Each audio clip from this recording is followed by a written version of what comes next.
બનાસકાંઠા જિલ્લાના Ambaji police station વિસ્તારમાં પાલનપુર એલસીબીએ મોટી કાર્યવાહી કરી છે. ગુડા ગામની સીમમાંથી એક હ્યુન્ડાઈ ક્રેટા ગાડીમાંથી ભારતીય બનાવટનો વિદેશી દારૂ અને બિયરનો જથ્થો ઝડપી પાડવામાં આવ્યો છે.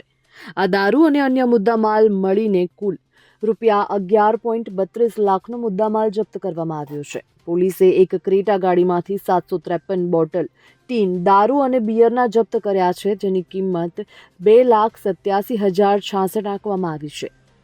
દારૂની હેરાફેરીમાં વપરાયેલી ક્રેટા ગાડીની કિંમત અંદાજિત ₹8 લાખ અને એક મોટરસાયકલની કિંમત ₹25,000 છે, જ્યારે 2 મોબાઈલ ફોનની કિંમત ₹20,000 છે.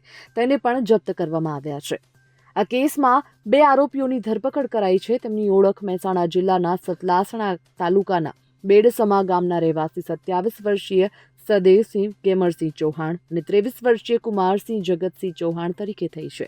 આ બંને ખેતીનો વ્યવસાય કરે છે. આ ઉપરાંત નાસી છૂટેલા અન્ય 2 આરોપીઓ તેમજ દારૂ ભરાવનાર અને મંગાવનાર તમામ વિરુદ્ધ અંબાજી પોલીસ સ્ટેશનમાં કાયદેસરની કાર્યવાહી હાથ ધરવામાં આવી છે.